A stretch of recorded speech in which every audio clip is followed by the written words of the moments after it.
इमरान रियाज की बाजियाबी और ख़ास तौर पर इमरान रियाज को किस FIR में या किस मुकदमे में गिरफ्तार किया है, उसकी एक मुतफरक दरख्वास्त दायर कर दी है। दरख्वास्त ऑलरेडी जस्टिस शहराम सरवर साहब के पास चल रही है और गुज़श्ता 2 माह से हम कोशिश कर रहे हैं कि इमरान रियाज के अगेंस्ट जितनी FIR हैं या जितनी FIR ने पर्चे दर्ज किए हैं या एंटी करप्शन के या नैब के, वो तमाम तफसीलात जो है अदालत के अंदर गुज़श्ता जुमे तक भी जमा करवा दी थी। उसमें जितनी FIR हैं उसमें इमरान रियाज साहब की जमानत हो चुकी है और उन्हीं FIR की बेबुनियाद के ऊपर इमरान रियाज को पहले PNIL, फिर PCL में, फिर ECL में डाला गया। लाहौर हाई कोर्ट के जस्टिस शुजात अली खान साहब के पास PNIL लिस्ट से नाम निकाल दिया गया, फिर PCL में डाला गया और इस्लामाबाद हाई कोर्ट में बाकायदा पेश हुए।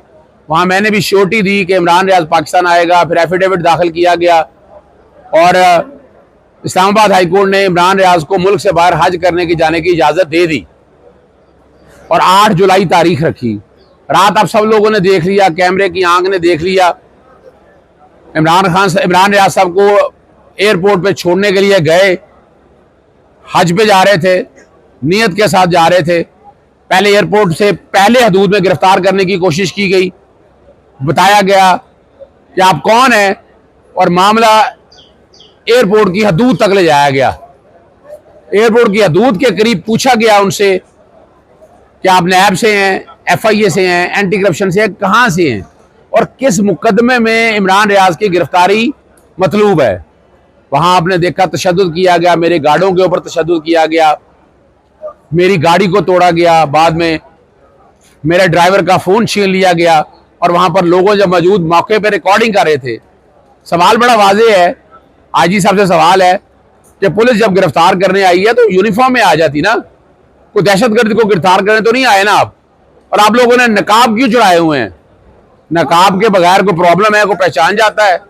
तो ये सारी चीज़ें जब सामने आ गई हैं, खुदारा इस मुल्क में रूल ऑफ लॉ है, रूल ऑफ लॉ की पासदारी करें। क्या हम इसको गुआंतामो बनाना चाहते हैं या कोई अफ्रीका का मुल्क बनाना चाहते हैं? ये मुमलकत पाकिस्तान है और मेरी गुजारिश है चीफ जस्टिस ऑफ पाकिस्तान से, इस सारे मामले में आज खुद नोटिस लें, अवामी बुनियादी हकूक़ का तहफ़्फ़ुज़ फराहम करें। आज उम्मीद है कि अदालत में केस की समाअत होगी और इमरान रियाज की जहाँ भी है, बाकी तमाम थानों कचहरियों में चेक किया गया है, FIA चेक किया गया है। अभी तक इमरान रियाज का कोई पता नहीं कि कौन सी FIR में गिरफ्तारी की है, किस जगह रखा है उनको, लेकिन कैमरे की आंख ने रात गिरफ्तार होते हुए दिखा दिया। उम्मीद है कि सियालकोट वाला साने अब दोहराया नहीं जा सकेगा, चूँकि सारा कुछ रिकॉर्ड के ऊपर आ चुका हुआ है और हर चीज़ सामने है। जिस किसी मुकदमे में भी ये गिरफ्तारी दायर करें, हम कानूनी रास्ता इख्तियार करेंगे। बाकायदा रिमांड अगर हुआ तो कंटेस्ट करेंगे, जमानतें करानी हो तो हम वो तरीकाकार लेके जाएंगे, मगर ये नहीं हो सकता कि आप इस तरीके से मामला को लेकर चलें। सर, IG साहब का कहना है कि FIR के बगैर हम किसी को गिरफ्तार नहीं कर रहे। IG साहब को पता होना चाहिए कि IG साहब को इतना नहीं पता है कि किसने गिरफ्तार किया, तो उन्हें बता देते कि कौन से थाने ने गिरफ्तार किया, इसमें क्या देर थी। उन्होंने क्या कहा है, पुलिस और FIA, इसका मतलब क्या है ये समझने के लिए काफ़ी है आम आदमी के लिए। IG साहब को ना अवाम दोस्त होना चाहिए, उन्हें अवामी मौक़ा का ख्याल रखना चाहिए।